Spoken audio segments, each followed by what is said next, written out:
ڕێککەوتنی نێوان هەرێمی کوردستان و بەغدا و چارەسەرکردنی کێشەکانی نێوانیان بە هەنگاوێکی گرنگ و سەرەکی دادەنرێ لە باشبوونی ئابووری کوردستان و ئاسایی بوونەوەی ژیان و گوزەرانی هاوڵاتیان.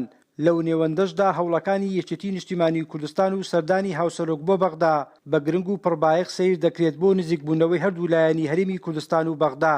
لە ڕاستیدا یەکێتی نەک هەر ئێستا هەر لە کۆنیشەوە ئەو هەڵوێستەی هەمیشە هەر هەبووە لە نێوان پەیوەندی چاکردنەوە باشکردنی پەیوەندیەکان نێوان بەغدا و هەرێمی کوردستان و بەم دوایانەش بینیمان کە جێگیری سەرۆکی حکوومەت بەڕێز کاک قوباد و وەفدەکەی چەند هەوڵیاندا و ماندووبوون و سەردانی بەغدایان کردو بۆ ئاساییکردنەوەی دۆخەکەی نێوان هەرێم و بەغدا. خۆشحاڵش یعنی گەیشتنە زۆر خاڵی ڕێککەوتنیش لەسەر ئەم ڕێککەوتنانە ینی زۆر ڕێککەوتن لەسەر زۆر خاڵ بەم دوایانەش کە ئاگادار بوون بەڕێز کاک لاهور سەردانی بەغدای کردو بۆ دووبارە دەستپێکردنەوە و دووبارە باشکردنەوەی پەیوەندیەکانی نێوان بەغدا و هەرێمی کوردستان.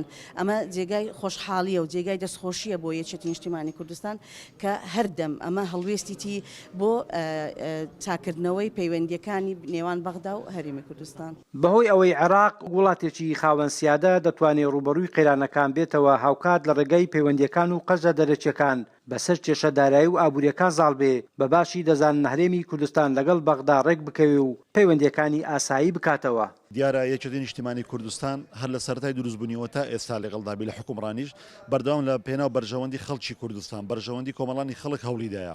دیارە ئاسایی پەیوەندیکردنەوەمان لەگەڵ بەغدا باشترین هۆکارە بۆ بەرەو پێشچوونی ئابووری بەرەو پێشچوونی سەقامگیری بۆ خەڵکی کوردستان چونکە بەغدا سەنتەرە. بەغدا وەکو وڵاتێکی سەربەخۆ دەتوانێت قەرز بکات دەتوانی نەوت باشتر هەناردە بکات وای نەوت باشتر بفرۆشی.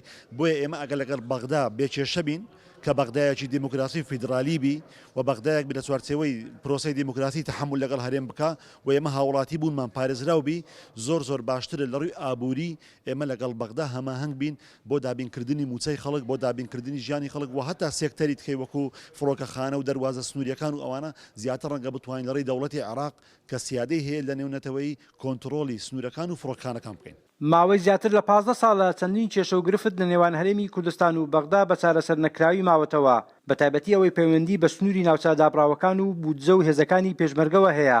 وەک چاودێران ئاماژەی بۆ دەکەن هەر کاتێک پەیوەندی نێوان هەرێمی کوردستان و بەغدا ئاسایی بێت خەڵکی کوردستان کەمتر ڕوبەڕووی قەیرانەکان و کێشەکانی دیکەی دارایی دەبنەوە. تا عەبدوڵڵا گەلی کوردستان هەولێر.